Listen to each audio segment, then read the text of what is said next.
آئیے اب شروع کرتے ہیں یوسف علیہ السلام کا قصہ۔ قرآن کریم نے اس قصے کو احسن القصص کہا ہے۔ اس کے بارے میں اللہ تعالی نے پوری ایک سورت یعنی سورہ یوسف نازل فرمائی۔ اس قصے میں دو عظیم نبیوں کا تذکرہ ہے، سیدنا یعقوب بن اسحاق علیہ السلام اور یوسف بن یعقوب علیہ السلام کا۔ اپنے بھائیوں کی وجہ سے یوسف علیہ السلام کن حالات کا شکار ہوئے، آپ اس کا تفصیل سے ذکر سنیں گے۔ سورہ یوسف مکی ہے اور یوسف علیہ السلام کا قصہ اگرچہ ابتلاء و آزمائش کی داستان ہے، لیکن اس میں اور بھی بہت سے فوائد ہیں۔ سننے والا اس سے لطف اندوز ہوتا ہے، اپنے اندر رحم اور انس کے جذبات محسوس کرتا ہے۔ اس قصے میں ان حالات کی طرف بھی اشارہ ہے جو انبیاء کے ساتھ پیش آتے ہیں۔ عام انبیاء کے حالات واقعات سے معلوم ہوتا ہے کہ پہلے وہ آسودہ حال تھے، لیکن جب انہوں نے دعوت دی تو ان کی قوم نے انہیں جھٹلایا، پھر آزمائش کا سلسلہ شروع ہوا، پھر ان کی قوموں پر عذاب آیا۔ اس قصے میں معاملہ اس کے بالکل برعکس ہے۔ اس میں شروع میں ابتلاء آزمائش کا دور ہے، پھر آسانی اور فراوانی کی داستان ہے۔ ایسا کیوں ہوا؟ علماء کے اس بارے میں مختلف اقوال ہیں۔ عطا رحمت اللہ علیہ فرماتے ہیں، غمزدہ پریشان حال اگر یوسف علیہ السلام کے قصے کو سنتا ہے تو اس کے دل کو سکون ملتا ہے، وہ مطمئن ہو جاتا ہے، اس لیے کہ اس میں تنگی کے بعد آسانی ہے، مشکلات کے بعد اللہ کی نعمتوں کا نزول اس سے ظاہر ہے۔ سورہ یوسف سورہ ہود کے بعد نازل ہوئی۔ سورہ ہود میں انبیاء کرام کے تذکرے کے بعد قوم ہود اور قوم صالح کی تباہی کا ذکر آتا ہے، پھر ان اقوام کا تذکرہ ہے جو تباہ و برباد ہوئی۔ پھر سورہ یوسف عام الحزن میں نازل ہوئی۔ یہ وہ سال تھا جس میں نبی صلی اللہ علیہ وسلم کے چچا ابو طالب فوت ہوئے۔ ابو طالب ہر طرح آپ کا ساتھ دیتے رہے تھے، یہاں تک کہ رسول اکرم صلی اللہ علیہ وسلم فرماتے ہیں، قریش نے مجھ سے صحیح معنوں میں دشمنی کا آغاز ابو طالب کی وفات کے بعد کیا۔ ایک قول کے مطابق ابو طالب کی وفات کے صرف 3 دن بعد آپ کی پیاری اور محبوب بیوی، جنت کی عورتوں کی سردار، دنیا جہان کی افضل ترین عورتوں میں سے ایک سیدہ خدیجۃ الکبریٰ رضی اللہ عنہا اس دنیا سے رخصت ہو گئیں۔ انا للہ و انا الیہ راجعون۔ یہاں تک کہ ابن عباس رضی اللہ عنہما فرماتے ہیں، رسول اللہ صلی اللہ علیہ وسلم نے 4 خط کھینچے، پھر صحابہ کرام کو مخاطب کر کے فرمایا، جانتے ہو یہ خط میں نے کیوں کھینچے ہیں؟ انہوں نے کہا، ہم نہیں جانتے۔ تو آپ صلی اللہ علیہ وسلم نے فرمایا، جنت کی افضل ترین عورتیں 4 ہیں، ایک مریم بنت عمران، دوسری خدیجہ بنت خویلد، تیسری فاطمہ بنت محمد اور چوتھی فرعون کی بیوی آسیہ بنت مزاحم رضی اللہ عنہن اجمعین۔ سیدہ خدیجہ رضی اللہ عنہا اور ابو طالب کی وفات کا آپ صلی اللہ علیہ وسلم کو بہت شدید صدمہ ہوا۔ تب آپ کی تسلی کے لیے اللہ تعالیٰ نے سورہ یوسف نازل فرمائی اور آپ کو یقین دلایا کہ تنگی کے بعد فراخی ہوتی ہے، اور اس صورت میں سبق آموز واقعات اور عبرتوں کا تذکرہ یکجا کر دیا گیا ہے، جبکہ دوسرے انبیاء کے قصے قرآن اور احادیث میں مختلف مقامات پر ہیں۔ یہ قصہ قرآن کریم میں ایک جگہ کیوں ذکر کیا گیا، اس میں کیا حکمت تھی، اور باقی قصے مختلف مقامات پر کیوں بکھرے ہوئے ہیں، اس بارے میں علامہ قرطبی رحمت اللہ علیہ فرماتے ہیں، اللہ تعالیٰ نے انبیاء علیہم السلام کے قصے تکرار کے ساتھ ذکر کیے ہیں۔ ایک ہی بات کو بلاغت و بیان کے اصول کے تحت مختلف پیرائے میں ذکر کیا ہے، جیسا کہ ابراہیم علیہ السلام کا قصہ ہے۔ جب اللہ کے برگزیدہ فرشتے ان کے پاس آئے تو ان کے آنے پر ابراہیم علیہ السلام نے جو مہمان نوازی کی اس کو مختلف انداز میں بیان کیا گیا ہے۔ ایک جگہ فرمایا، وہ بغیر کسی تاخیر کے بھنا ہوا بچڑا لے آئے۔ دوسری آیت میں فرمایا، پس ابراہیم فربا بچڑے کا گوشت لے آئے۔ ان دونوں جملوں کو جمع کرنے سے معلوم ہوا بھونا ہوا موٹا تازہ بچڑا پیش کیا گیا۔ مختلف جگہوں پر ان کا تذکرہ اس لیے کیا گیا کہ لوگ اس سے عبرت پکڑیں۔ علامہ قرطبی رحمت اللہ علیہ فرماتے ہیں، یوسف علیہ السلام کے قصے کو ایک جگہ اور باقی انبیاء کے قصوں کو علیحدہ بیان کرنے کی ایک حکمت یہ بھی ہے کہ مخالف پر حجت قائم ہو جائے کہ وہ نہ مکرر کلام لا سکتے ہیں اور نہ ہی قصہ یوسف علیہ السلام کی طرح اکٹھا کلام لا سکتے ہیں۔ مطلب یہ کہ بلاغت کی ہر قسم میں دشمن پر حجت قائم ہو سکے۔ اللہ تعالی کلام کو مکرر اور غیر مکرر لا کر قرآن کا اعجاز بیان کرنا چاہتے ہیں کہ اللہ چاہیں تو ایک قصے کو ایک ہی جگہ بیان کر دیں، چاہیں تو مختلف جگہوں پر بیان کر دیں۔ کوئی یہ نہ کہہ سکے کہ دیکھو قرآن میں یہ قصہ علیحدہ علیحدہ بیان ہوا ہے، میں اس کو ایک جگہ بیان کر سکتا ہوں، یا اس کے برعکس یہ نہ کہہ سکے کہ قرآن میں تو یہ قصہ ایک ہی جگہ بیان ہوا ہے، میں اس کو الگ الگ کر کے بیان کر سکتا ہوں۔ اب ہم اس قصے کا آغاز کرتے ہیں اور اسی طرح کرتے ہیں جس طرح اس کا آغاز اللہ رب العزت نے کیا ہے۔ شروع اللہ کے نام سے جو بڑا مہربان نہایت رحم والا ہے۔ الف لام را، یہ روشن کتاب کی آیتیں ہیں۔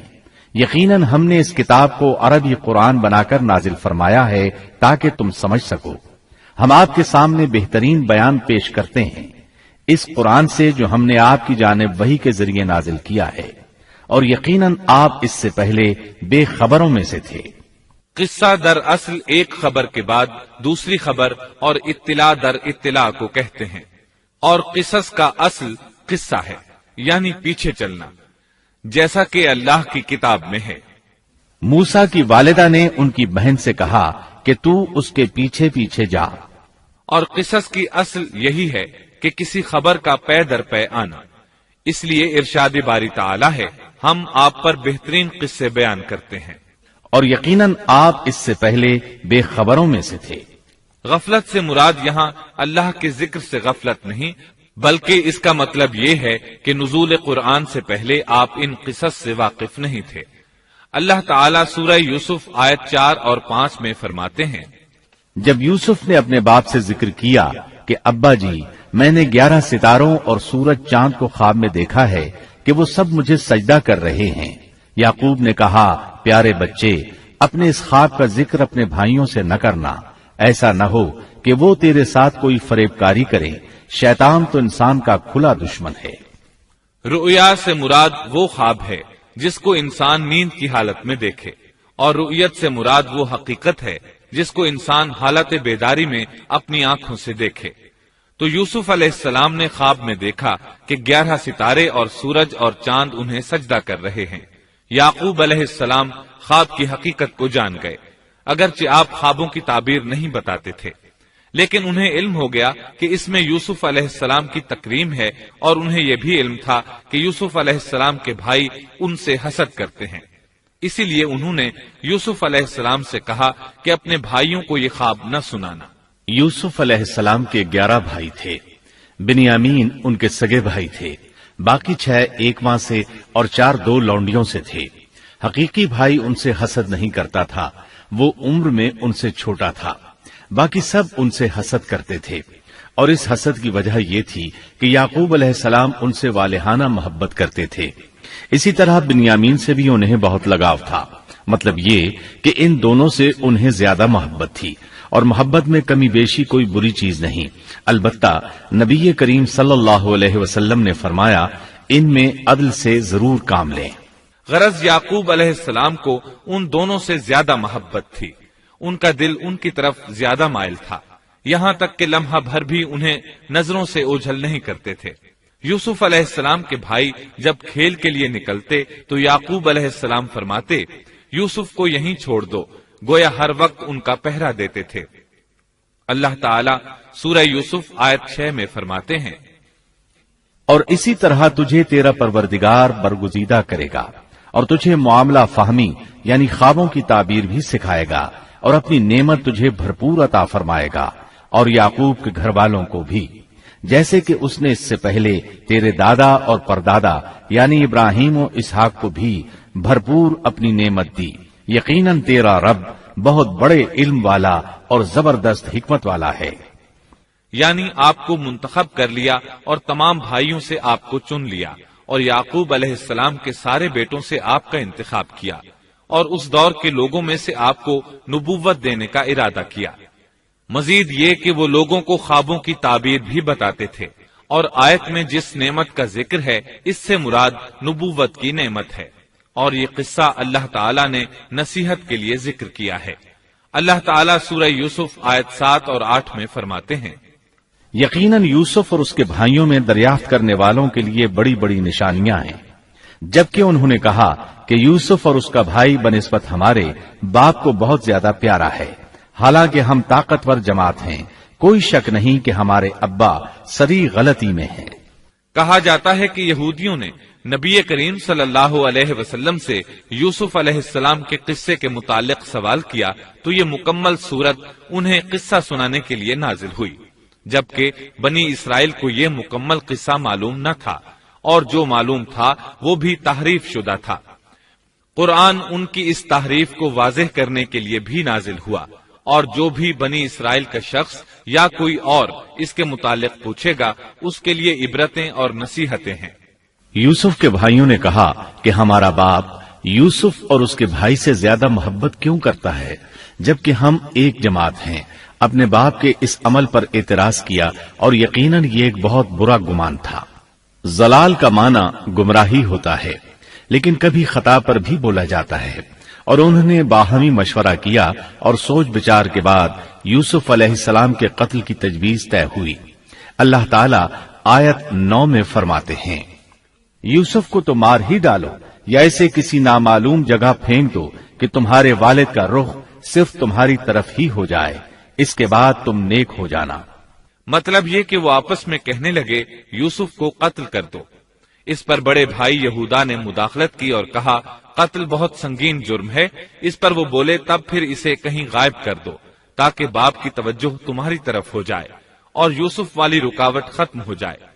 دیکھیے کیسی سوچ ہے، پہلے برائی کریں گے پھر توبہ کریں گے اور نیک بن جائیں گے۔ بھلا کیا ایسا آدمی جو برائی اس نیت سے کرتا ہے بعد میں توبہ کر لے گا، کیا اس کی توبہ قبول ہوگی؟ علماء فرماتے ہیں توبہ کا دروازہ کھلا ہے۔ اللہ تعالیٰ رات کے وقت صدا دیتا ہے کہ دن کو برائی کرنے والے توبہ کر لے، اور دن کو آواز دیتا ہے رات کو برائی کرنے والے توبہ کر لے۔ کوئی توبہ کا دروازہ بند نہیں کر سکتا، یہاں تک کہ انسان جتنی بار بھی گناہ کر کے توبہ کرے اللہ قبول کرتا ہے۔ اس لیے اللہ نے ان کی توبہ قبول کر لی۔ تاہم اس بات سے ڈرنا چاہیے کہ اگر گناہ کرنے کے بعد توبہ کا موقع ہی نہ ملے اور موت آ لے تو کیا ہوگا؟ یہ بات نہایت ہی خوفناک ہے کہ توبہ کا موقع ہی نہ ملے۔ اللہ تعالیٰ آیت نمبر 10 میں فرماتے ہیں، ان میں سے ایک نے کہا یوسف کو قتل تو نہ کرو بلکہ اسے کسی اندھے کنویں کی تہ میں ڈالاؤ کہ اسے کوئی آتا جاتا قافلہ اٹھا لے جائے، اگر تمہیں کرنا ہی ہے تو یوں کرو۔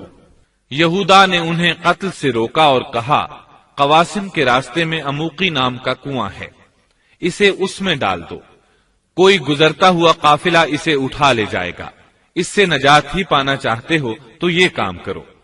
سب نے اس بات سے اتفاق کیا۔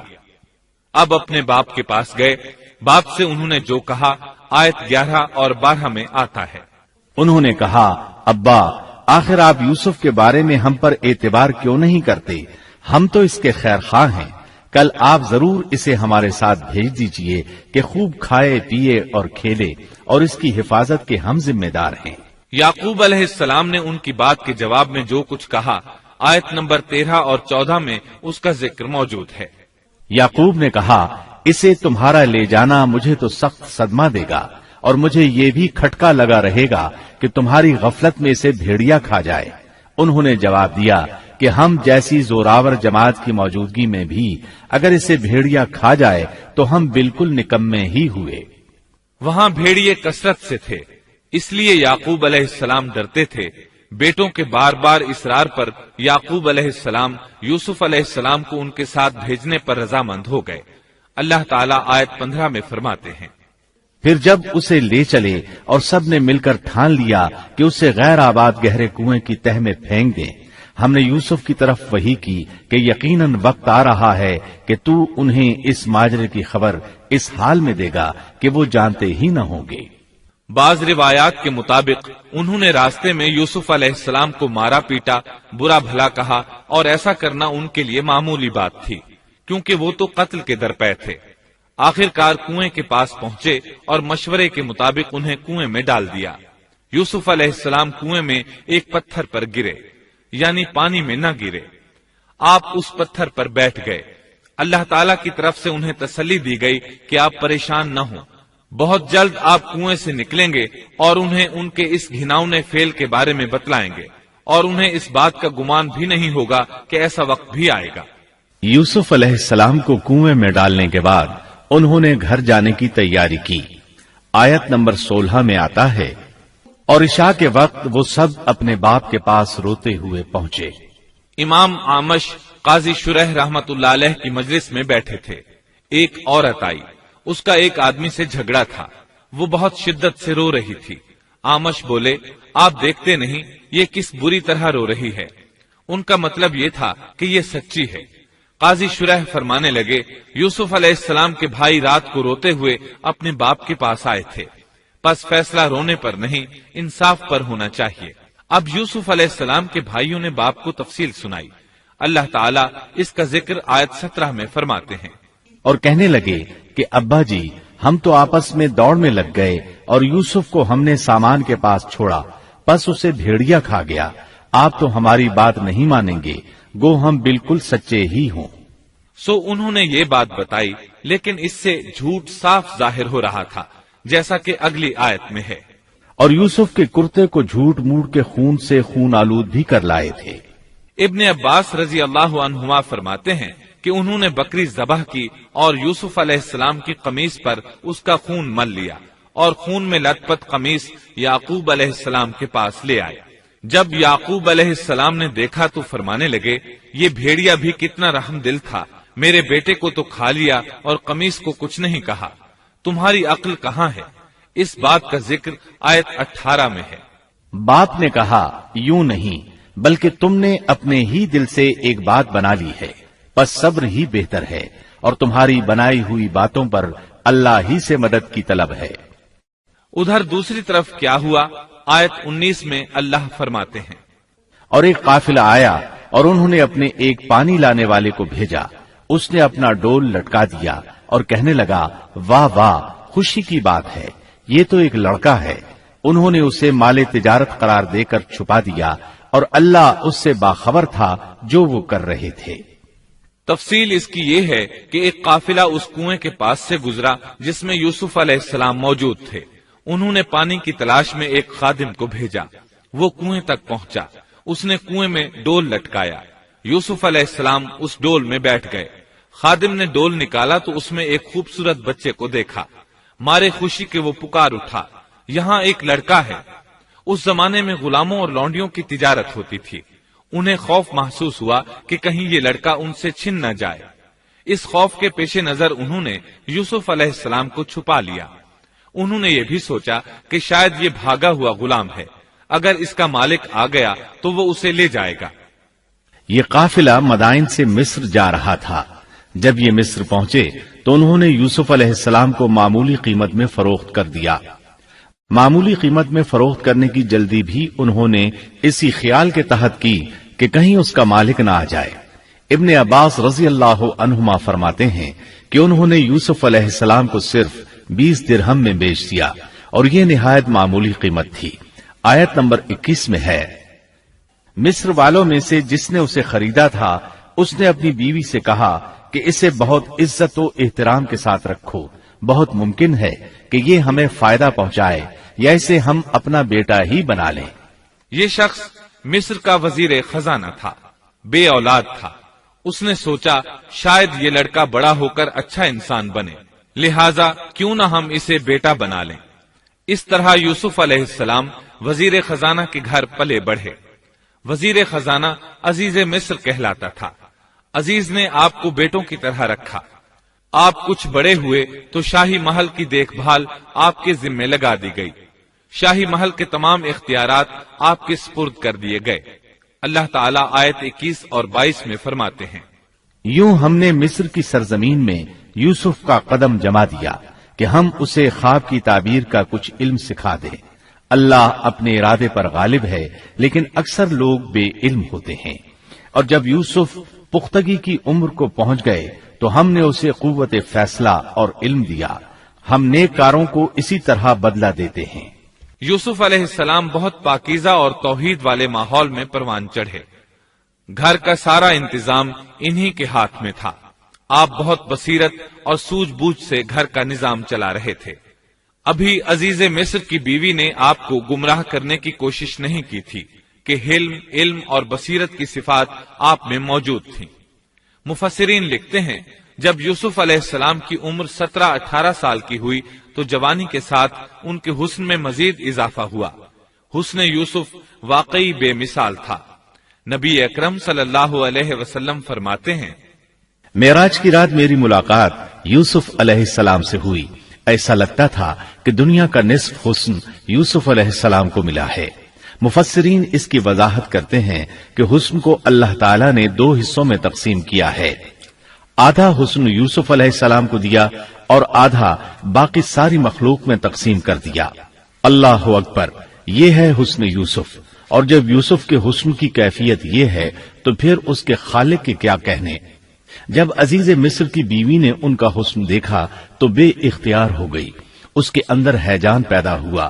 اس نے یوسف علیہ السلام سے بدکاری کا ارادہ کر لیا. ان کے ساتھ لطف و عنایت کا سلسلہ شروع کر دیا اور پھسلانے کے جتنے طریقے ہو سکتے تھے وہ اختیار کیے. ناز و نخرے کے ساتھ اس سے پیش آنے لگی. اللہ آیت 23 میں فرماتے ہیں، اس عورت نے جس کے گھر میں یوسف تھے یوسف کو بہلانا پھسلانا شروع کیا کہ وہ اپنے نفس کی نگرانی چھوڑ دے اور دروازے بند کر کے کہنے لگی، لو آ جاؤ. یوسف نے کہا، اللہ کی پناہ، وہ میرا رب ہے، مجھے اس نے بہت اچھی طرح رکھا ہے. بے انصافی کرنے والوں کا بھلا نہیں ہوتا ہے. مطلب یہ کہ آخر نوبت یہاں تک پہنچ گئی کہ ایک دن اس نے سارے دروازے بند کر لیے اور کہنے لگی، آئیے یوسف، میں نے یہ زیب و زینت آپ کے لیے کی ہے. یوسف علیہ السلام فرمانے لگے، اللہ کی پناہ، یہ ناممکن ہے، میں ایسا نہیں کر سکتا. کیا میں اپنے مالک کی گھر والی سے بدکاری کروں جس نے مجھے اپنے بیٹوں کی طرح ناز و نعمت میں رکھا؟ یہ بہت بڑا ظلم ہے اور ظالم لوگ فلاح نہیں پا سکتے. آپ نے فوراً انکار کر دیا، اس لیے کہ آپ صاحب علم تھے، صاحب حلم تھے، بادشاہ کے مقام اور مرتبے کو جاننے کے ساتھ برائی کے نقصانات سے بھی باخبر تھے. خود صاحب فضل تھے اور اہل فضل کے مقام و مرتبے سے بھی واقف تھے. قرآن کریم کی آیات آپ کی طہارت اور پاکیزگی بیان کر رہی ہیں. آیت 24 میں ہے، اس عورت نے یوسف کا قصد کیا اور یوسف اس کا قصد کرتے اگر وہ اپنے پروردگار کی دلیل نہ دیکھتے. یوسف علیہ السلام نے اس کا ارادہ نہیں کیا، یہاں تک کہ اللہ تعالیٰ کی مہربانی سے ان کے دل میں اس گناہ کا خیال تک نہیں آیا. اللہ تعالیٰ نے آخر آپ کو علم بھی دیا تھا اور حلم بھی.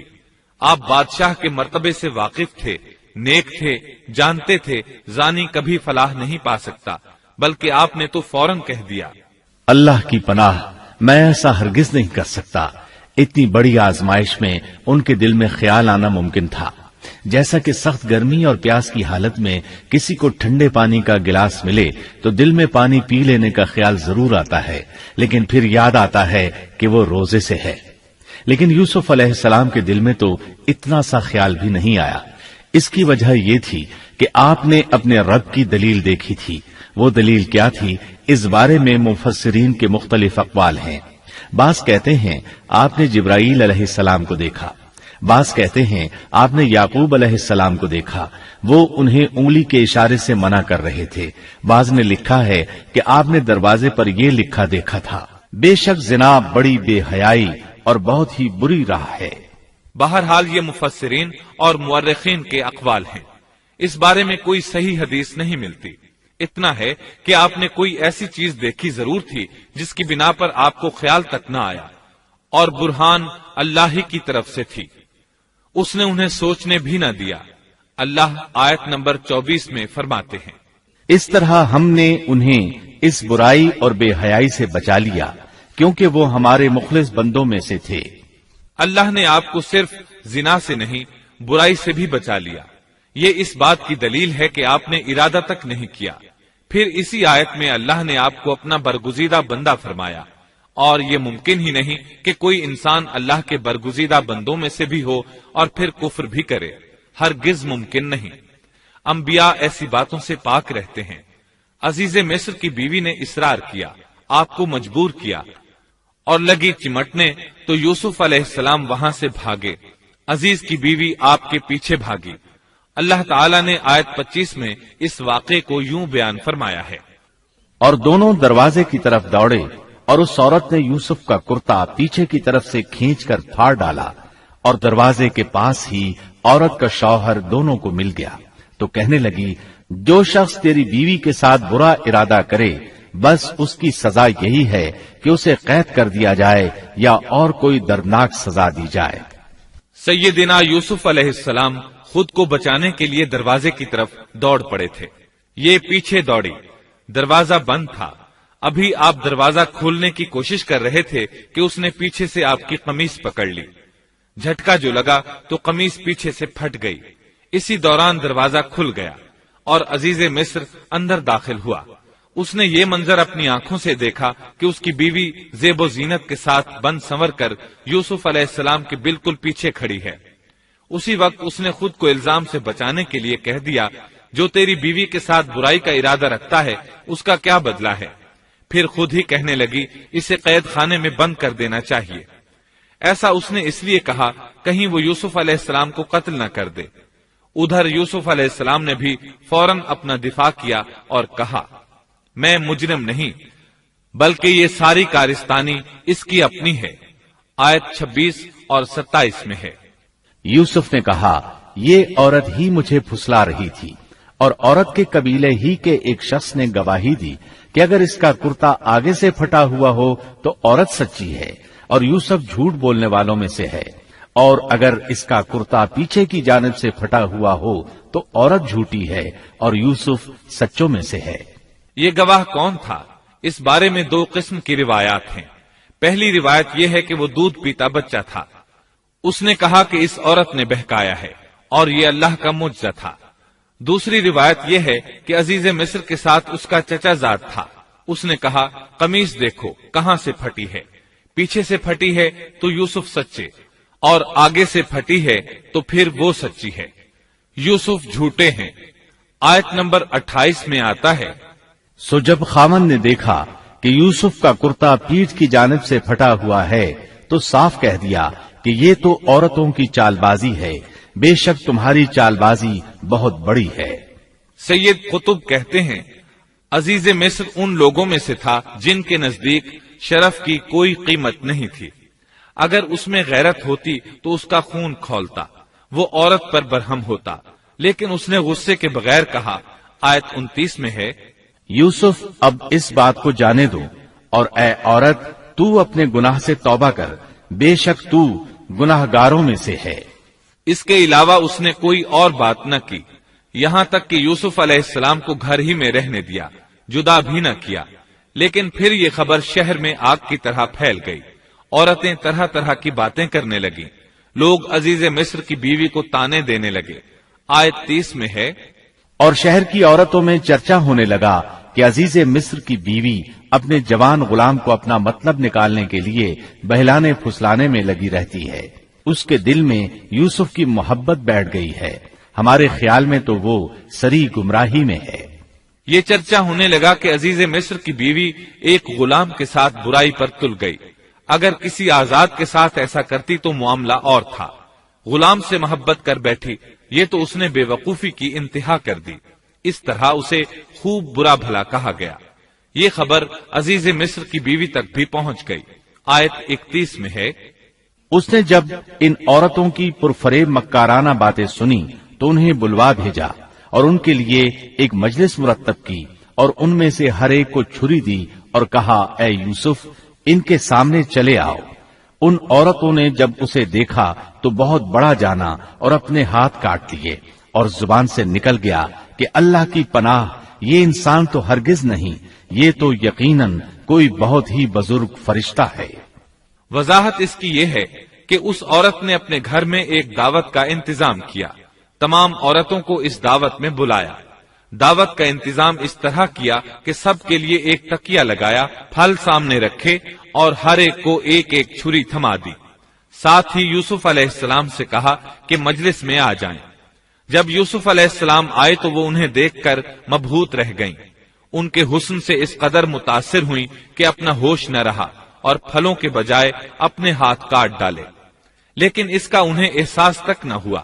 سبحان اللہ، کیا حسن تھا جس کی وجہ سے انہوں نے اپنے ہاتھ کاٹ لیے اور خبر تک نہ ہوئی۔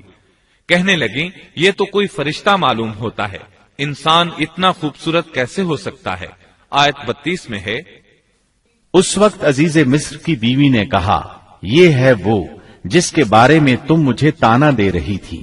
میں نے ہر چند اس سے اپنا مطلب حاصل کرنا چاہا، لیکن یہ بال بال بچا رہا، اور جو کچھ میں اس سے کہہ رہی ہوں اگر یہ نہ کرے گا تو یقیناً یہ قید کر دیا جائے گا، اور بے شک یہ بہت ہی بے عزت ہوگا۔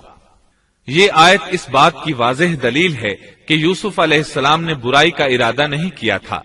پھر بات یہیں پر ختم نہیں ہو گئی، بلکہ تمام عورتیں یوسف علیہ السلام پر ٹوٹ پڑیں۔ ان میں سے ہر ایک کی خواہش تھی کہ یوسف علیہ السلام اس سے محبت کریں اور بے حیائی کا ارتکاب کریں۔ اپنی عزت اور شرف کو انہوں نے خاک میں ملا دیا۔ یوسف علیہ السلام کے حسن پر فریفتہ ہو گئیں۔ اس کیفیت کو دیکھ کر یوسف علیہ السلام نے اپنے رب سے دعا کی۔ آیت 33 اور 34 میں آتا ہے، یوسف نے دعا کی کہ اے میرے پروردگار، جس بات کی طرف یہ عورتیں مجھے بلا رہی ہیں اس سے تو مجھے جیل خانہ بہت پسند ہے۔ اگر تو نے ان کا مکر و فریب مجھ سے دور نہ کیا تو میں تو ان کی طرف مائل ہو جاؤں گا اور بالکل نادانوں میں جا ملوں گا۔ اس سے ظاہر ہوا سب عورتیں یوسف علیہ السلام کو اپنی طرف متوجہ کر رہی تھیں۔ انہوں نے ہر طریقہ اختیار کیا، لیکن یوسف علیہ السلام نے کسی ایک کی طرف توجہ نہ دی۔ اللہ نے انہیں بچا لیا اور عورتوں کی چال کو ناکام بنا دیا۔ اس واقعے کی خبر بھی لوگوں میں پھیل گئی۔ عزیز مصر کی بیوی کو پتا چل گیا کہ یہ خبریں پورے شہر میں پھیل گئی ہیں اور لوگ اسے ہی قصوروار ٹھہرا رہے ہیں۔ تب وہ اپنے خاوند کے پاس گئی، اس سے کہا، اب کیا کیا جائے؟ سب لوگ مجھے ہی الزام دے رہے ہیں، معاملہ بہت پھیل گیا ہے، اس بات کو دبانے کے لیے کچھ کرنا چاہیے۔ عزیز مصر نے کہا، پھر کیا کیا جائے؟ آخر آپس میں مشورہ ہوا، دونوں اس پر متفق ہو گئے۔ ابن عباس رضی اللہ عنہما فرماتے ہیں، انہوں نے یوسف علیہ السلام کو ایک گدھے پر سوار کیا اور ایک ڈھول والا ساتھ کر دیا اور یہ منادی کرائی کہ اس عبرانی غلام نے اپنی مالکہ کے ساتھ برائی کی کوشش کی ہے، لہٰذا اسے اس جرم کی پاداش میں جیل میں ڈالا جاتا ہے۔ گویا انہوں نے اپنے پر سے الزام ختم کرنے کا یہ منصوبہ سوچا۔ اس بارے میں اللہ آیت 35 میں فرماتے ہیں، پھر ان تمام نشانوں کے دیکھ لینے کے بعد بھی انہیں یہی مصلحت معلوم ہوئی کہ یوسف کو کچھ مدت کے لیے قید خانے میں رکھیں۔ انہوں نے یہ اس لیے کہا تاکہ یوسف علیہ السلام پر تہمت لگائی جا سکے۔ اس طرح یوسف علیہ السلام قید خانے میں آ گئے۔ ان کے ساتھ 2 نوجوان اور قید خانے میں بھیجے گئے تھے۔ کچھ دن ساتھ رہنے کے بعد وہ جان گئے کہ یوسف علیہ السلام نیک سیرت انسان ہیں، عبادت گزار نوجوان ہیں۔ ایک رات دونوں نوجوانوں نے خواب دیکھے۔ صبح ہوئی تو دونوں یوسف علیہ السلام کے پاس گئے اور اپنا اپنا خواب سنایا۔ قرآن کریم آیت 36 میں اس کو یوں بیان کرتا ہے، اس کے ساتھ ہی 2 اور جوان بھی جیل خانے میں داخل ہوئے۔ ان میں سے ایک نے کہا کہ میں نے خواب میں اپنے آپ کو شراب نچوڑتے دیکھا ہے، اور دوسرے نے کہا میں نے اپنے آپ کو دیکھا ہے کہ میں اپنے سر پر روٹی اٹھائے ہوئے ہوں جسے پرندے کھا رہے ہیں۔ ہمیں آپ اس کی تعبیر بتائیے، ہمیں تو آپ خوبیوں والے شخص دکھائی دیتے ہیں۔ قید خانے کے قیدی بھی جان چکے تھے کہ یوسف علیہ السلام نیک ہیں۔ آپ نے سوچا یہ دین کی دعوت دینے کا بہترین موقع ہے۔ انہوں نے جو کچھ ان سے کہا وہ آیت نمبر 37 اور 38 میں اس طرح آیا ہے، یوسف نے کہا تمہیں جو کھانا دیا جاتا ہے اس کے تمہارے پاس پہنچنے سے پہلے ہی میں تمہیں اس کی تعبیر بتلا دوں گا۔ یہ سب اس علم کی بدولت ہے جو مجھے میرے رب نے سکھایا ہے۔ میں نے ان لوگوں کا مذہب چھوڑ دیا ہے جو اللہ پر ایمان نہیں رکھتے اور آخرت کے بھی منکر ہیں۔ میں اپنے باپ دادوں کے دین کا پابند ہوں، یعنی ابراہیم، اسحاق اور یعقوب کے دین کا۔ ہمیں ہرگز یہ سزاوار نہیں کہ ہم اللہ کے ساتھ کسی کو بھی شریک کریں۔ ہم پر اور تمام اور لوگوں پر اللہ کا یہ خاص فضل ہے، لیکن اکثر لوگ ناشکری کرتے ہیں۔ آپ نے سب سے پہلے اپنا تعارف کرایا، ابراہیم اور یعقوب علیہ السلام کے بارے میں بتایا، اور اس زمانے کے لوگ ابراہیم علیہ السلام کو مانتے تھے۔ ابراہیم علیہ السلام معروف تھے، جانے پہچانے تھے۔ نبی کریم صلی اللہ علیہ وسلم سے پوچھا گیا کہ کریم یعنی عزت دار کون ہے؟ آپ نے فرمایا، عزت دار کے بیٹے، عزت دار کے پوتے اور عزت دار کے پڑ پوتے، یعنی یوسف بن یعقوب بن اسحاق بن ابراہیم علیہ السلام۔ مطلب یہ کہ 4 پشتوں تک نبوت کی فضیلت یوسف علیہ السلام کے سوا کسی کے حصے میں نہیں آئی۔ یہ عزت اور بزرگی کی انتہا ہے۔ آپ نے اپنے دین کا تعارف کرانے کے بعد ان سے جو کچھ کہا وہ آیت 39 اور 40 میں آتا ہے۔ اے میرے قید کے ساتھیوں، کیا بھلا کئی جدا جدا پروردگار بہتر ہیں یا ایک اللہ زبردست طاقتور؟ اس کے سوا تم جن کی پوجا پاٹ کر رہے ہو وہ سب نام ہی نام ہیں جو تم نے اور تمہارے باپ دادوں نے خود ہی گھڑ لیے ہیں۔ اللہ نے ان کی کوئی دلیل نازل نہیں فرمائی۔ فرما روائی صرف اللہ ہی کی ہے۔ اس کا فرمان ہے کہ تم سب سوائے اس کے کسی اور کی عبادت نہ کرو۔ یہی دین درست ہے، لیکن اکثر لوگ نہیں جانتے۔ پھر یوسف علیہ السلام نے انہیں خواب کی تعبیر بتائی۔ اس کا ذکر سورہ یوسف آیت 41 میں ہے۔ اے میرے قید خانے کے رفیقو، تم دونوں میں سے ایک تو اپنے بادشاہ کو شراب پلانے پر مقرر ہو جائے گا، لیکن دوسرا سولی دیا جائے گا اور پرندے اس کا سر نوچ نوچ کھائیں گے۔ تم دونوں جس کے بارے میں تحقیق کر رہے تھے اس کام کا فیصلہ کر دیا گیا۔ تعبیر سن کر وہ قیدی کہنے لگے، ہم نے اس طرح خواب نہیں دیکھا۔ جس کے قتل کی تعبیر بتائی گئی تھی وہ تو خاص طور پر کہنے لگا، میں نے یہ خواب نہیں دیکھا۔ اس پر یوسف علیہ السلام نے فرمایا، یہ اللہ کا فیصلہ ہے، تبدیل نہیں ہو سکتا۔ پھر آپ نے دوسرے قیدی سے فرمایا، اور جس کی نسبت یوسف کا گمان تھا کہ ان دونوں میں سے یہ چھوٹ جائے گا، اس سے کہا کہ اپنے بادشاہ سے میرا ذکر بھی کر دینا۔ پھر اسے شیطان نے اپنے بادشاہ سے ذکر کرنا بھلا دیا اور یوسف نے کئی سال قید خانے ہی میں کاٹے۔ پھر اسی طرح ہوا، ایک کو پھانسی پر چڑھا دیا گیا، دوسرا بادشاہ کو شراب پلانے پر مقرر ہوا، لیکن وہ یوسف علیہ السلام کا ذکر کرنا بھول گیا۔ اللہ تعالیٰ آیت 42 میں فرماتے ہیں، شیطان نے اسے بھلا دیا۔ اس آیت کی تفسیر بعض مفسرین نے یہ کی ہے کہ شیطان نے یوسف علیہ السلام کو اپنے رب یعنی اللہ تعالیٰ کی یاد سے غافل کر دیا، اور انہوں نے ایک بندے سے چاہا کہ وہ اپنے رب یعنی شاہ مصر سے ان کا تذکرہ کر کے ان کی رہائی کی کوشش کرے۔ اس لیے اللہ تعالیٰ نے ان کو یہ سزا دی کہ وہ کئی سال تک جیل میں پڑے رہے۔ یہ تفسیر بالکل غلط ہے۔ درست یہ ہے کہ فَأَنْسَاهُ کی ضمیر اس شخص کی طرف لوٹتی ہے جس کے متعلق یوسف علیہ السلام کا گمان تھا کہ وہ رہائی پانے والا ہے، اور اس آیت کے معنی یہ ہیں کہ شیطان نے اس شخص کو اپنے آقا سے یوسف علیہ السلام کا ذکر کرنا بھلا دیا، جیسا کہ علامہ ابن کثیر اور دیگر مفسرین نے اسی طرح کہا ہے۔ انس رضی اللہ عنہ سے مروی یہ روایت کہ اللہ تعالیٰ نے یوسف علیہ السلام کی طرف وحی کی کہ اے یوسف، تجھے تیرے بھائیوں سے کس نے نجات دی؟ فرمایا، اے اللہ، آپ نے۔ اللہ نے پھر پوچھا، یوسف، تجھے کنویں سے کس نے نکالا؟ انہوں نے جواب دیا، اللہ، آپ نے۔ اللہ تعالیٰ نے پھر پوچھا، یوسف، تجھے عورتوں سے کس نے بچایا؟ کہا، اللہ، آپ نے۔ اب اللہ نے فرمایا، پھر اب اللہ کے سوا کسی اور سے نجات کیوں طلب کرتے ہو؟ یہ روایت عقل اور نقل دونوں کے خلاف ہے، کیونکہ تکالیف و مصائب سے خلاصی کے لیے دنیاوی اسباب اختیار کرنا جائز ہے، جیسا کہ سورۃ المائدہ میں اللہ تعالیٰ فرماتے ہیں کہ نیکی اور تقوی کے کاموں میں ایک دوسرے کا تعاون کرو، اور یوسف علیہ السلام کا رہائی پانے والے شخص سے اپنی رہائی کے متعلق بادشاہ سے بات کرنے کو کہنا اس آیت کے عین مطابق ہے، اور ایسا کرنا توکل علی اللہ کے خلاف نہیں۔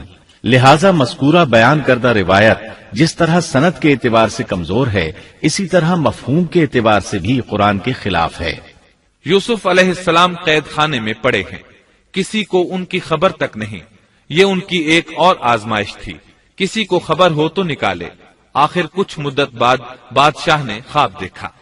بادشاہ نے کہا، میں نے خواب میں دیکھا ہے کہ 7 موٹی تازی فربا گائیں ہیں جن کو 7 دبلی پتلی لاغر گائیں کھا رہی ہیں، اور 7 بالیاں ہیں ہری ہری اور دوسری 7 بالکل خشک۔ اس خواب نے بادشاہ کو پریشان کر دیا۔ اس نے کہا، اے درباریو، میرے اس خواب کی تعبیر بتلاؤ اگر تم خواب کی تعبیر دے سکتے ہو۔ انہوں نے جواب دیا، یہ تو اڑتے اڑاتے پریشان خواب ہیں، اور ایسے شوریدہ پریشان خوابوں کی تعبیر جاننے والے ہم نہیں۔ جب وہ خواب کی تعبیر نہ بتا سکے تب اس ساقی کو یوسف علیہ السلام یاد آئے۔ وہ چونک اٹھا۔ ان 2 قیدیوں میں سے جو رہا ہوا تھا اسے مدت کے بعد یاد آ گیا اور کہنے لگا، میں تمہیں اس کی تعبیر بتلا دوں گا، مجھے جانے کی اجازت دیجیے۔ قید خانہ شہر سے باہر تھا، انہوں نے اسے ادھر روانہ کر دیا۔ وہ جیل پہنچا، یوسف علیہ السلام سے ملا اور بولا، اے یوسف، اے بہت بڑے سچے، آپ ہمیں اس خواب کی تعبیر بتلائیے کہ 7 موٹی تازی گائیں ہیں جنہیں 7 دبلی پتلی گائیں کھا رہی ہیں، اور 7 بالکل سبز خوشے ہیں، اور 7 ہی دوسرے بالکل خشک ہیں، تاکہ میں واپس جا کر ان لوگوں سے کہوں تاکہ وہ سب جان لیں۔ تب یوسف علیہ السلام نے خواب کی تعبیر بتائی۔ یوسف نے جواب دیا کہ تم 7 سال تک پے در پے لگاتار حسب عادت غلہ بویا کرنا، اور فصل کاٹ کر اسے بالیوں سمیت ہی رہنے دینا، سوائے اپنے کھانے کی تھوڑی سی مقدار کے۔ اس کے بعد 7 سال نہایت سخت قحط کے آئیں گے، وہ اس غلے کو کھا جائیں گے جو تم نے ان کے لیے ذخیرہ رکھ چھوڑا تھا، سوائے اس تھوڑے سے غلے کے جو تم محفوظ کر کے رکھو گے۔ آپ نے صرف خواب کی تعبیر نہیں بتائی بلکہ علاج بھی بتایا۔ اس کے بعد ایک اور بات بھی بتائی۔ اس کے بعد جو سال آئے گا اس میں لوگوں پر خوب بارش برسائی جائے گی، اور وہ اس میں شیرہ انگور بھی خوب نچوڑیں گے۔ ساقی بہت تیزی سے واپس گیا، بادشاہ کو پوری تفصیل بتائی۔ تب بادشاہ نے کہا، یوسف کو میرے پاس لاؤ۔ بادشاہ کا قاصد واپس آیا اور آپ سے کہا، بادشاہ آپ کو بلا رہا ہے۔ یوسف علیہ السلام نے کہا، میں قید خانے سے نہیں نکلوں گا۔ نبی کریم صلی اللہ علیہ وسلم فرماتے ہیں، اللہ یوسف علیہ السلام پر رحم فرمائے، انہوں نے کس حد تک صبر کیا۔ ان کی جگہ میں ہوتا اور مجھے قید خانے سے نکلنے کے لیے کہا جاتا تو میں فوراً باہر نکل جاتا۔ 7 سال تک قید میں رہنے کے بعد اگر کوئی قیدی سے باہر نکلنے کے لیے کہے اور وہ باہر نکلنے سے انکار کر دے تو یہ بات عجیب ہی لگ سکتی تھی، لیکن یوسف علیہ السلام ہر طرح سے بری ہو کر نکلنا چاہتے تھے۔ چنانچہ آپ نے کہا، یوسف نے کہا، اپنے بادشاہ کے پاس واپس جا اور اس سے پوچھ کہ ان عورتوں کا حقیقی واقعہ کیا ہے جنہوں نے اپنے ہاتھ کاٹ لیے تھے۔ ان کے ہیلے کو صحیح طور پر جاننے والا میرا پروردگار ہی ہے۔ قاصد واپس آیا، اس نے بادشاہ کو یوسف کا جواب سنایا۔ اب بادشاہ نے ان عورتوں کو جمع کیا اور کہا، بادشاہ نے پوچھا، اے عورتوں، اس وقت کا صحیح واقعہ کیا ہے جب تم داؤ فریب کر کے یوسف کو اس کی دلی منشا سے بہکانا چاہتی تھی؟ انہوں نے صاف جواب دیا کہ معاذ اللہ، ہم نے یوسف میں کوئی برائی نہیں پائی۔ پھر تو عزیز مصر کی بیوی بھی بول اٹھی کہ اب تو حق سچ واضح ہو گیا ہے، میں نے ہی اسے ورغلایا تھا اس کے جی سے، اور یقیناً وہ سچوں میں سے ہے۔ یوسف نے کہا، یہ اس واسطے کہ عزیز مصر جان لے کہ میں نے اس کی پیٹھ پیچھے اس کی خیانت نہیں کی، اور یہ بھی کہ اللہ دغابازوں کے ہتھ کنڈے چلنے نہیں دیتا۔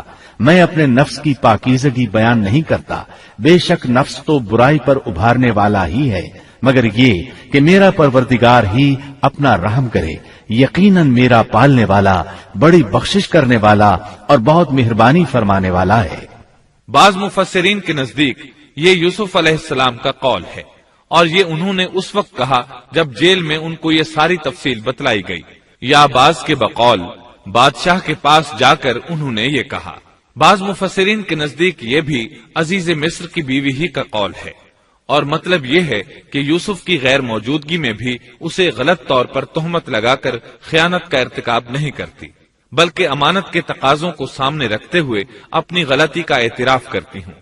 یا یہ مطلب ہے کہ میں نے یوسف کو پھسلانے کی کوشش ضرور کی، لیکن واقعہ یہ ہے کہ اپنے خاوند کی خیانت نہیں کی اور کسی بڑے گناہ میں واقع نہیں ہوئی۔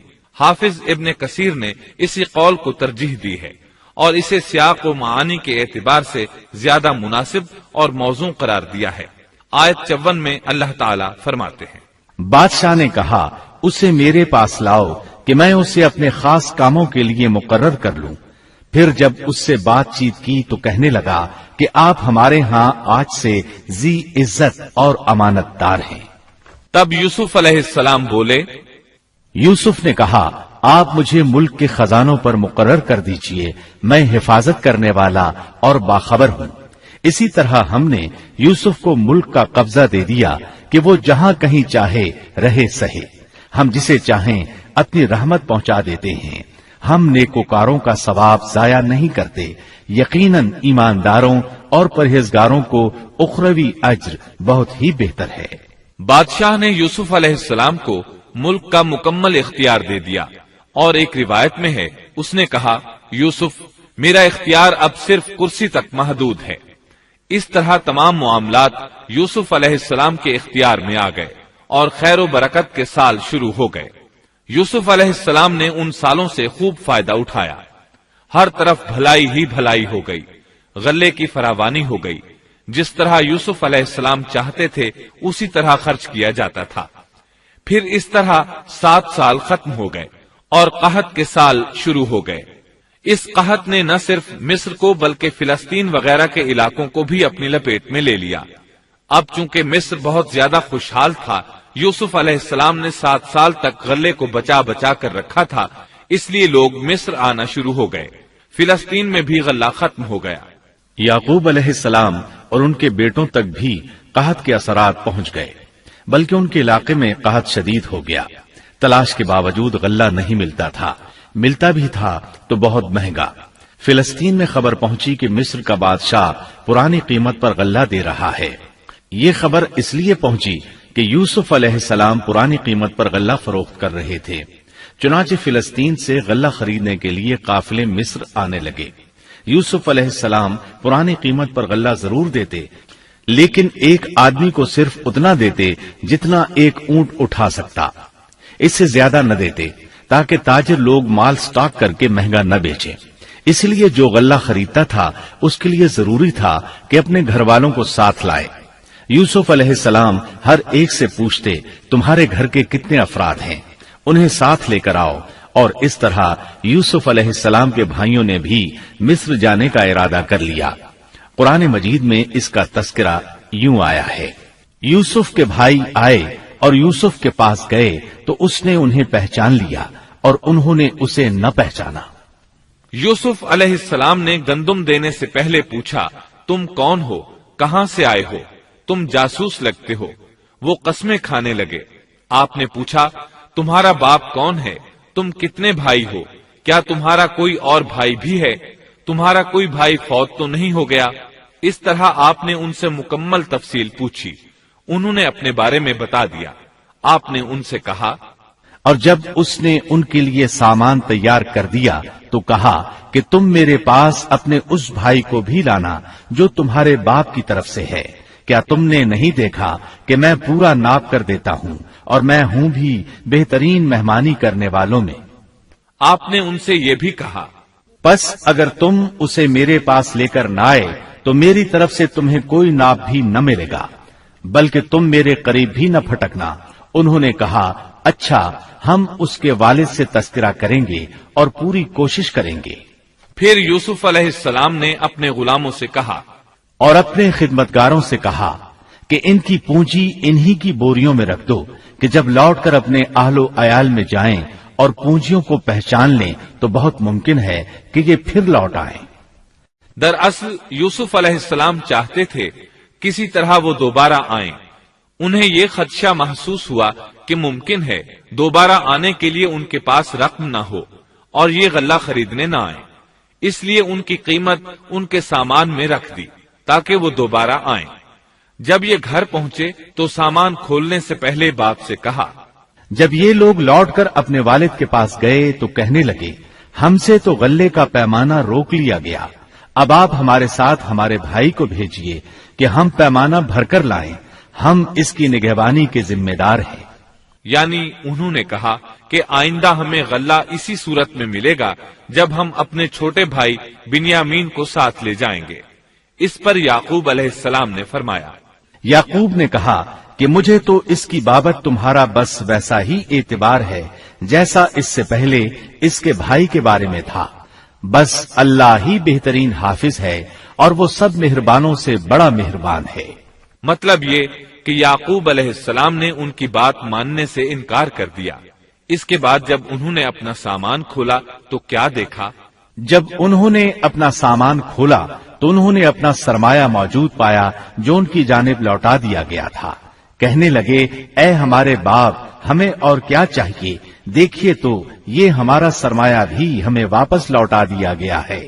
ہم اپنے خاندان کو غلہ لا دیں گے اور اپنے بھائی کی نگرانی رکھیں گے اور ایک اونٹ کا پیمانہ زیادہ لائیں گے، یہ ناپ تو بہت آسان ہے۔ جب یعقوب علیہ السلام نے یہ معاملہ دیکھا اور ان کا اصرار بڑھا تو سوچ میں پڑ گئے کہ معاملہ کچھ اور معلوم ہوتا ہے، پس انہیں اللہ تعالی کی طرف سے الہام ہوا کہ ساتھ بھیج دیجیے۔ یعقوب نے کہا، میں تو اسے ہرگز تمہارے ساتھ نہ بھیجوں گا جب تک کہ تم اللہ کو بیچ میں رکھ کر مجھے قول و قرار نہ دو کہ تم اسے میرے پاس پہنچاؤ گے، سوائے اس ایک صورت کے کہ تم سب گرفتار کر لیے جاؤ۔ جب انہوں نے پکا قول و قرار دیا تو انہوں نے کہا، ہم جو کچھ کہتے ہیں اللہ اس پر نگہبان ہے۔ انہوں نے مزید نصیحت کی اور یعقوب نے کہا، اے میرے بچوں، تم سب ایک دروازے سے نہ جانا بلکہ کئی جدا جدا دروازوں میں سے داخل ہونا۔ میں اللہ کی طرف سے آنے والی کسی چیز کو تم سے ٹال نہیں سکتا، حکم صرف اللہ ہی کا چلتا ہے۔ میرا کامل بھروسہ اسی پر ہے اور ہر ایک بھروسہ کرنے والے کو اسی پر بھروسہ کرنا چاہیے۔ مطلب یہ تھا کہ تم 11 نوجوان ہو، تمہیں دیکھ کر کوئی حسد نہ کر بیٹھے، تمہیں نظر نہ لگ جائے، اور نظر کا لگ جانا برحق ہے، اور یہ بسا اوقات انسان کو قبر میں پہنچا دیتی ہے۔ اب یہ روانہ ہوئے۔ جب وہ انہی راستوں سے جن کا حکم ان کے والد نے انہیں دیا تھا گئے، کچھ نہ تھا کہ اللہ نے جو بات مقرر کر دی ہے وہ اس سے انہیں ذرا بھی بچا لے، مگر یعقوب کے دل میں ایک خیال پیدا ہوا جسے اس نے پورا کر لیا۔ بلا شبہ وہ ہمارے سکھلائے ہوئے علم کا عالم تھا، لیکن اکثر لوگ نہیں جانتے۔ مطلب یہ کہ انسان کی کوشش کے باوجود تقدیر اپنا کام دکھا جاتی ہے۔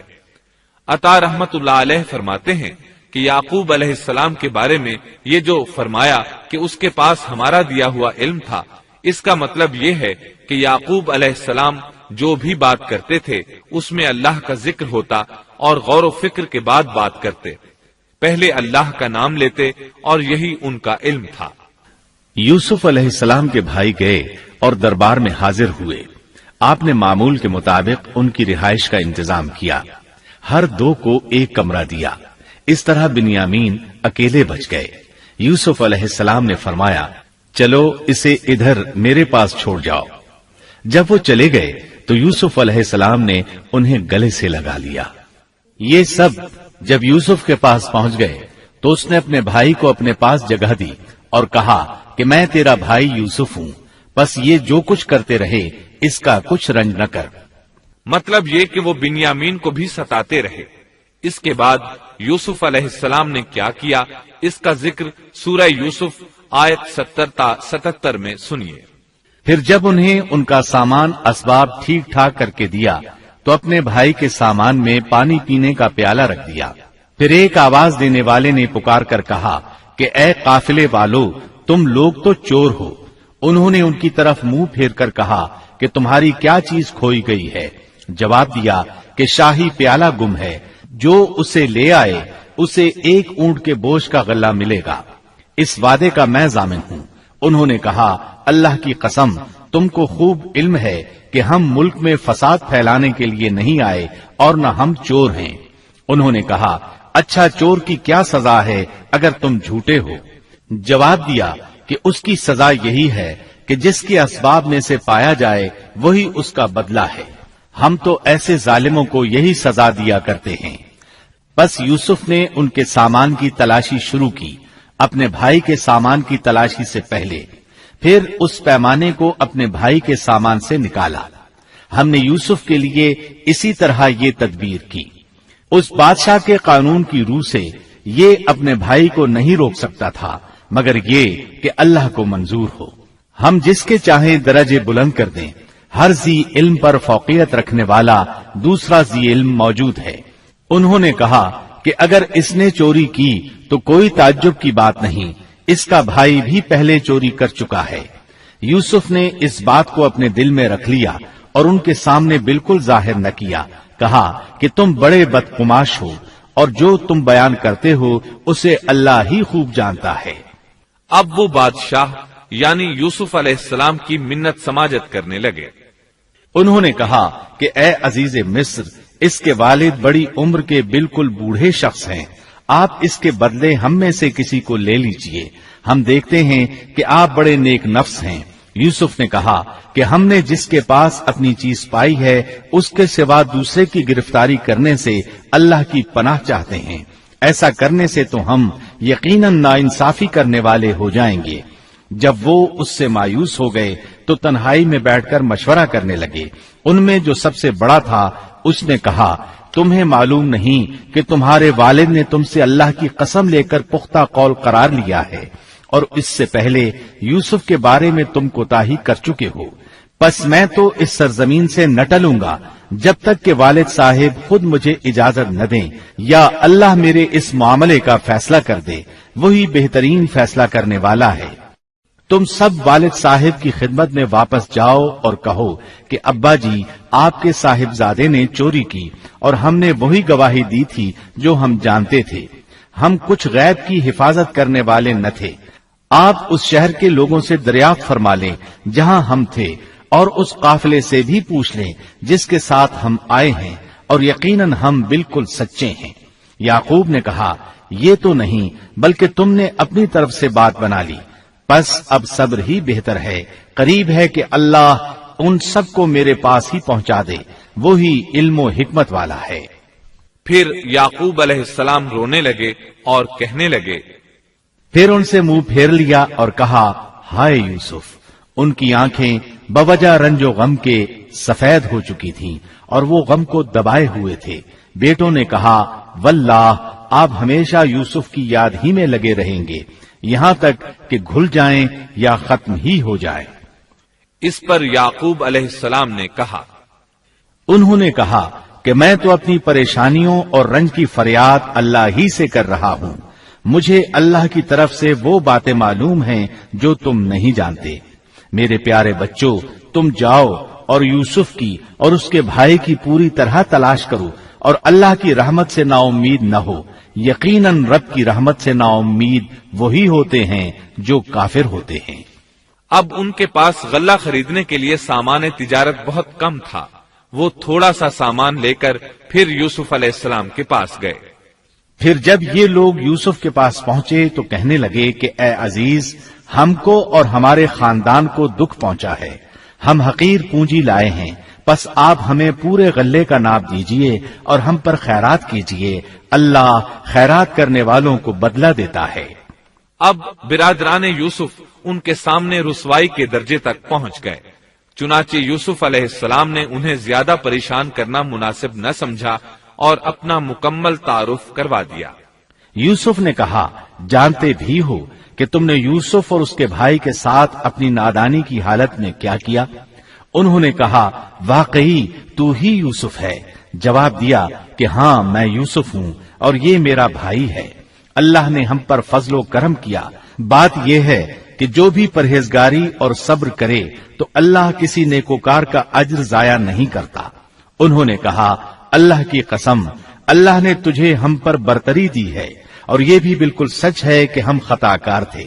جواب دیا، آج تم پر کوئی ملامت نہیں ہے، اللہ تمہیں بخشے، وہ سب مہربانوں سے بڑا مہربان ہے۔ میرا یہ کرتا تم لے جاؤ اور اسے میرے والد کے منہ پر ڈال دو کہ وہ دیکھنے لگیں اور اپنے خاندان کو میرے پاس لے آؤ۔ وہ قمیص لے کر یعقوب علیہ السلام کی طرف چل دیے۔ جو ہی مصر سے چلے، یعقوب علیہ السلام نے خوشبو محسوس کر لی۔ جب یہ قافلہ جدا ہوا تو ان کے والد نے کہا کہ مجھے تو یوسف کی خوشبو آ رہی ہے، اگر تم مجھے بے وقوف نہ کہو۔ وہ کہنے لگے کہ واللہ آپ اپنے اسی پرانے خط میں مبتلا ہیں۔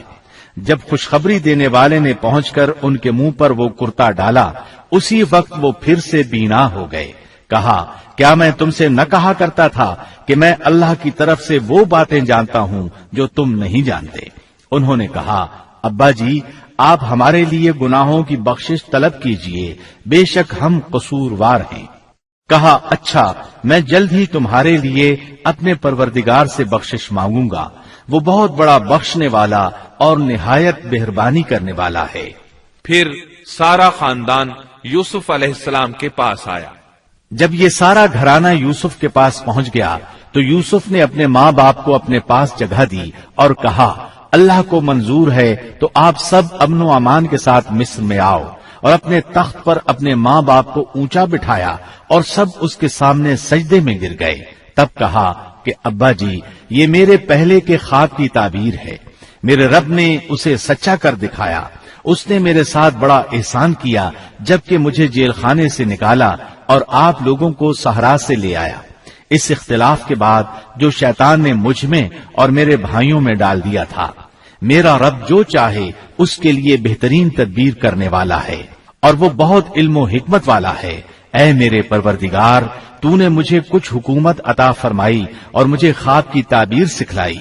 اے آسمانوں اور زمین کے پیدا کرنے والے تو ہی دنیا و آخرت میں میرا ولی اور کارساز ہے۔